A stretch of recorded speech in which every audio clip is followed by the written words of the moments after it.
Knight of Pentacles and the Four of Pentacles. Okay, so it looks like there's some sort of holding on, but it could be holding on to something stable, right? It doesn't always have to be something holding on to negative things or holding on to something bad for you. There's someone here that wants to hold on to something good, right? In the Four of Pentacles, I see a city behind him, right? And the Knight of Pentacles is on his horse with an offer.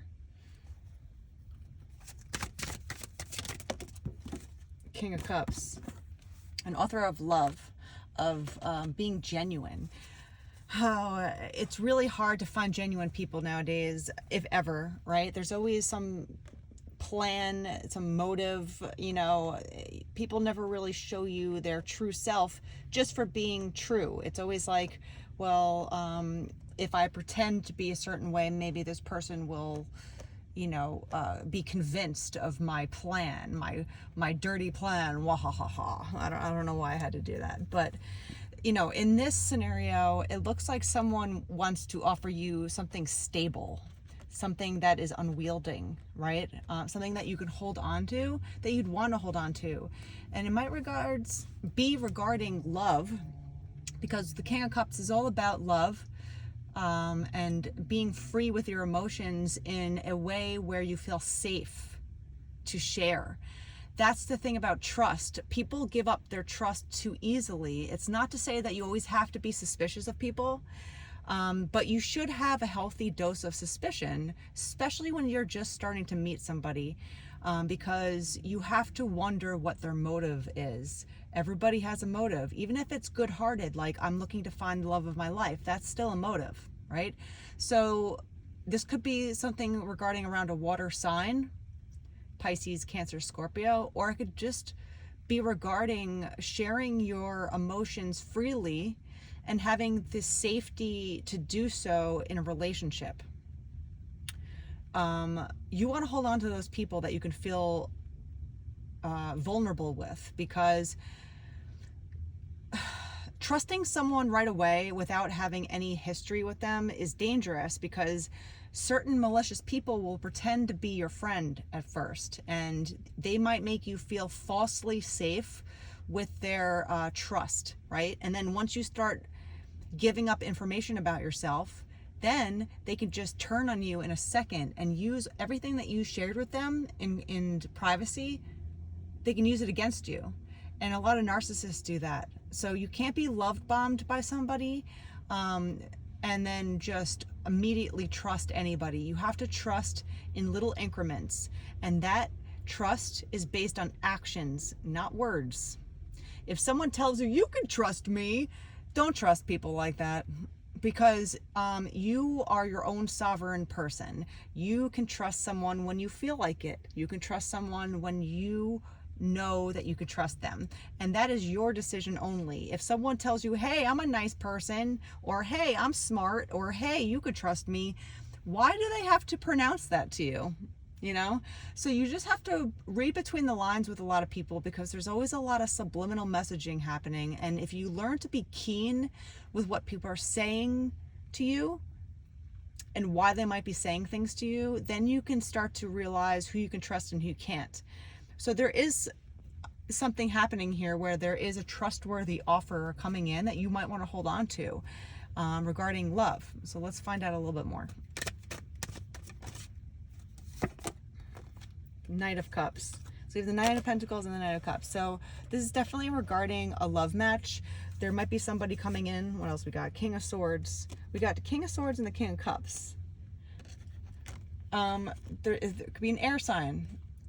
Also, it could just be telling the truth, right? The King of Swords is all about truth and, you know, finding out the truth.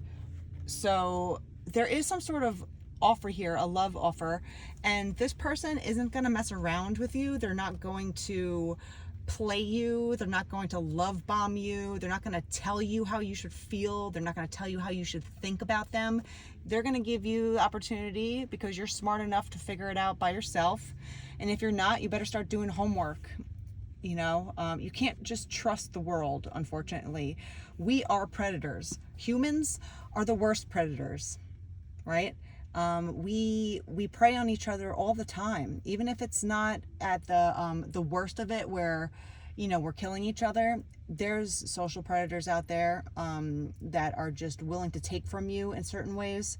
There's sexual predators. There's just reputation predators. There's just people that are sneaky all around, right? So you have to learn to have a keen sense about you to read between the lines with people and what they say to you. But whoever's coming into you in this reading, this person means business in a very truthful way. They're going to tell you exactly how they feel about you. They want to tell you exactly what they want out of a relationship, and they're going to be telling you the truth. Right? These are two kings, and there's two offers here of stability and love. And it might be something that you want to hold on to. This person might want to hold on to you because they see that in you. If you live in your truth and you stand by it with dignity, right? You're not going to allow other people to lie to you and get away with it. They might trick you once, but then you learn, and then you never see them the same again. You don't give people second chances just out of the goodness of your heart. You have to be smart enough to have boundaries and know what kinds of people they are the first time, because a lot of the times good-hearted, nice people, quote unquote, get caught up in forgiving too often. Oh, he was just mad that day. Oh, he was bored, or whatever you want to do it. No, their actions told you exactly who they are. Their words told you that they were using you. You just didn't want to listen specifically. But this is not the case with this person. This person is going to tell you what's up, and you're going to trust it. That's why you want to hold on to people like that. You want to hold on to people that are truthful. And the truth is hard to say. The truth is not easy, but the outcome is easier. The outcome is pure that way. Even if you have to tell someone a hard truth, that person's going to trust you with the words that you're saying. They're going to trust why are you telling me the truth? Because you believe in them. You believe that they can make their own decisions. What else about this truth?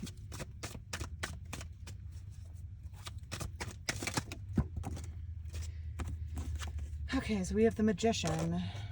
We also have the Three of Cups, the Ace of Swords, another signifier of truth, and the Seven of Wands. Okay, so someone's going to tell you, obviously, there's going to be a truth coming in, and you can rely on yourself to know that this is really going to be the whole truth and nothing but the truth, so help you God, right? Is that how it goes? But it's regarding what they're trying to manifest, right? They're trying to manifest marriage. They're trying to manifest family. They're trying to manifest the right people around them too. But there's also a lot of competition happening here. Standing up for yourself, standing your ground. They might tell you that there's other people around you that are trying to keep you from something. Or they're going to tell you a truth about other people that are competing with you, where you might have to stand up for yourself.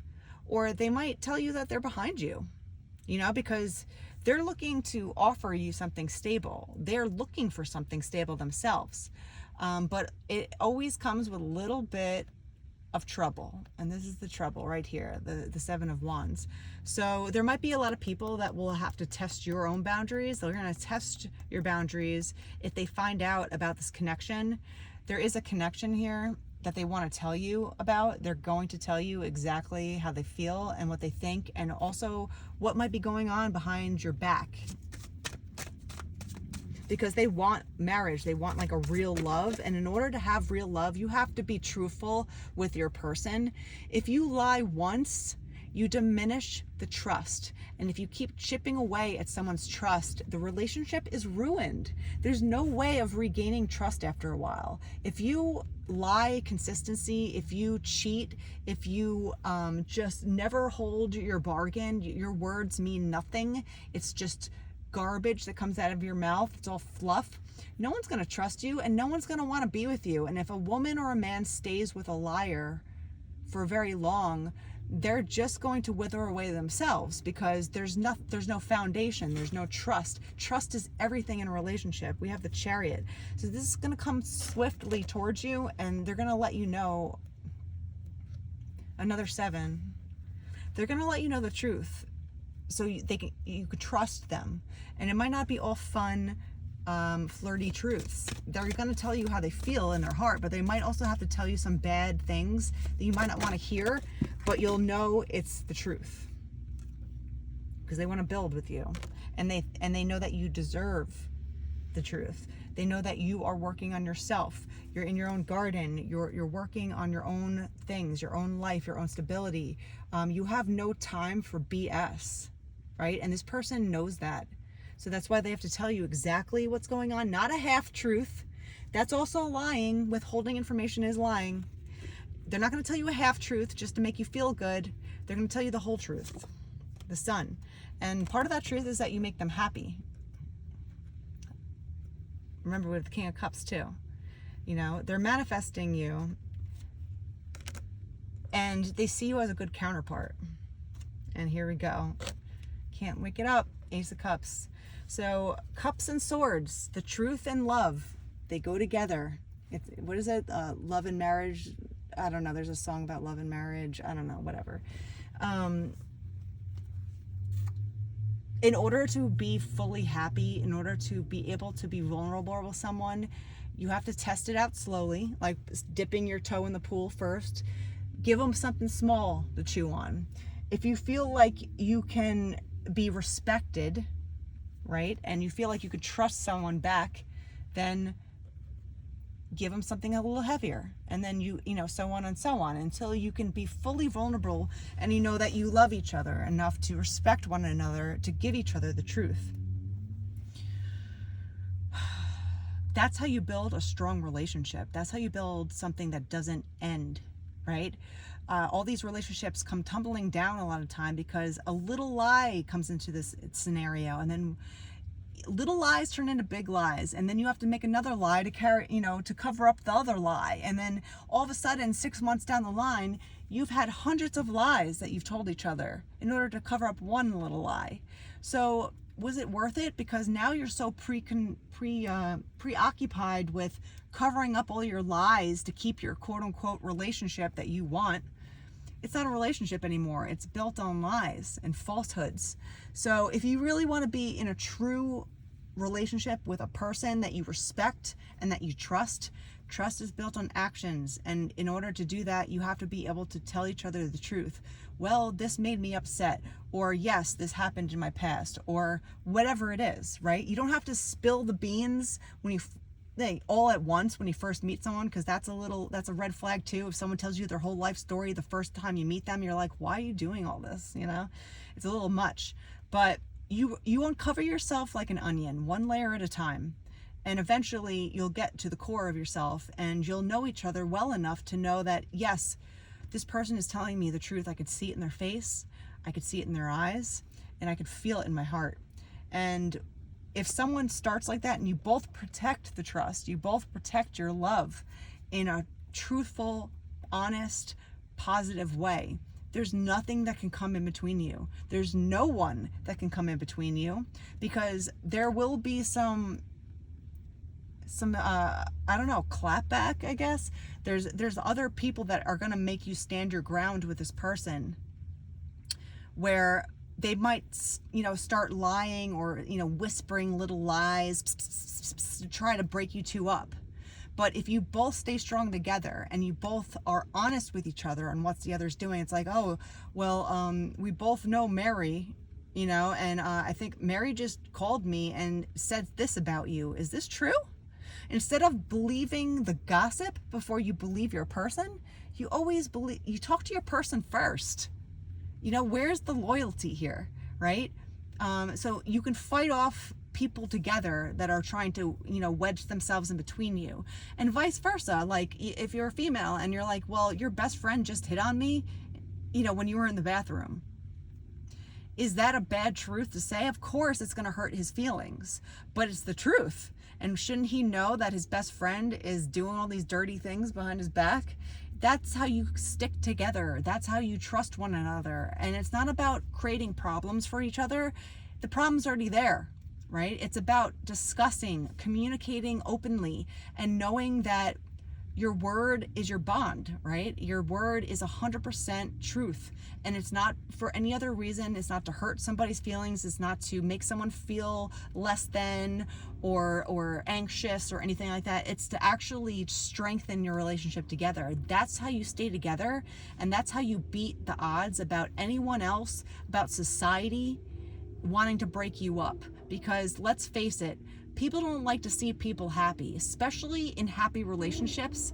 It's almost like a dying breed, happy relationships. So many people are in unhappy relationships that they love to see other unhappy couples because they just feel better about it. So of course, especially if you're first in love with somebody, you'll get a lot of disgusted faces, actually, weirdly enough. If you're first in love, right, and you're just like gushing with love with one another, and you're just like, I don't care if the world knows it, like those things where you're just high on life for a while, there's going to be people that are going to get disgusted with you, and they're going to try and break you up just for their own selfish doings, because they don't want to see happiness, because they don't have happiness. So in order to combat that, in order to combat anything that gets thrown at you, any wand, any sticks and stones that get thrown at you or this other person, you have to develop a foundation between the two of you, and you have to have trust with one another to know, like, yes, okay, well, Ellie just said this to me, and she's been talking a lot of shit about you behind your back, but I don't believe it, but I feel like you should know, so you don't trust her. If she starts acting kind to your face and then gossiping about you behind your back, just beware that this person kind of hates us together. And it's not about hating it's just about protecting your love. Sometimes you have to protect the union that you have, and that's what I see here.